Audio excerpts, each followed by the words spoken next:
Good evening everyone.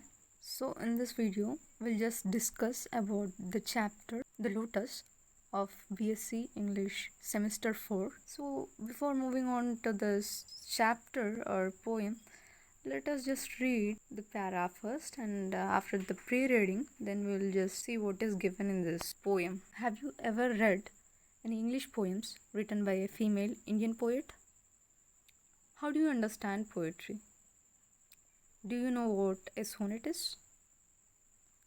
Do you have any flowering plants in your house or a garden? Can you tell the names of different flowers?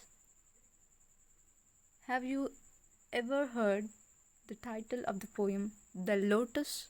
What do you think would be the theme of this poem? So the poet is asking that, what do you think about the poem where it was titled as The Lotus? So when we come to this title, it was mentioned as lotus, right? So most of us may think that it is related to the flower lotus, or there are different kinds of perceptions or perspectives of a student that comes into his mind about this title, like whether it might be related to lotus or it can be a personified poem. So different kinds of things arises in our mind when we heard about this title, The Lotus. It was written by Toru Datt. Now let us know about the poem and the poet. So poem was written by Toru Datt. This poem was published in the book Ancient Ballads and Legends of Hindustan. It is a Petrarchan romantic poem that is full of imagery. The poem begins with love, personified, approaching the goddess of flowers, Flora, to create the undisputed queen of flowers. The rose and the lily have both been competing for the position for a long time. Many poets praise them in their songs. Some poets praise the rose as the most beautiful flower, while others claim that the lily is lovelier than the rose. Flora grants the wish of the love by creating the lotus, which has the qualities of both the rose and the lily. So in this from this para, we get to know that Toru Dutt was the poet of this poem, The Lotus. So in this poem, she just compared this lotus with the most beautiful flower, that is the rose, and lovelier flower, that is the lily. So she just tried to conclude that which is the best flower out of this.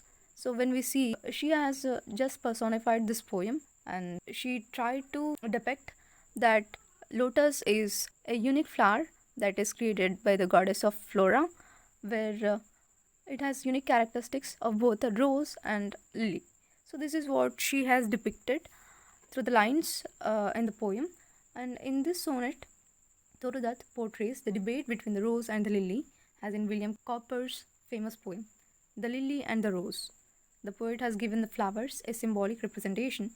The rose is presented as a powerful symbol of beauty, and the lily symbolizes stateliness. The lotus represents a combination of both. The lotus. So now let us just read the poem and understand it. The Lotus, written by Toru Dutt. Love came to Flora asking for a flower that would of flowers be undisputed queen. The lily and the rose long had been rivals for the high honor, bats of power. Had sung their claims, the rose can never tower, like the pale lily with her Juno mane. But is the lily lovelier? Thus between flowers factions rank the strife in Psyche's bower.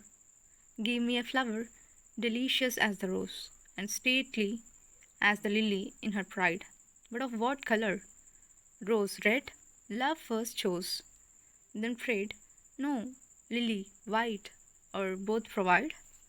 And Flora gave the lotus. Rose red dyed and lily white, the queenliest flower that blows. So in this poem we can see that the poet has personified in such a way that where the love is personified, where the love goes near the goddesses of Flora and asks for a flower which is undisputed, it might be neither rose nor lily, as they had been disputed a long ago, as we say that the rose is the most beautiful flower and lily is the most lovelier flower. So the love asked the goddesses of Flora to give the flower which is undisputed and which is queen of the flowers. So when it asked about the flower, then the poet has described in such a way that the rose can never tower, which means that it must be a flower that can be more prettier or beautiful than rose, and it must be more lovelier than lily. So the love asks the goddesses of flora to give a flower which is delicious as the rose and as well as like the lily which is in her pride.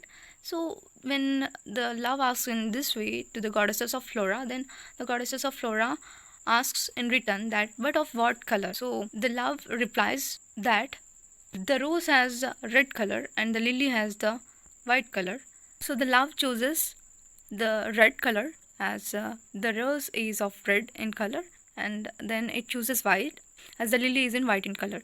So in order to moderate, it asks the goddesses of flora to give the flower which is having both the colors, the red and white. So it is the combination of the lotus. So the flora gave lotus, which is the rose red dyed, and lily white, which is the queenliest flower that blows.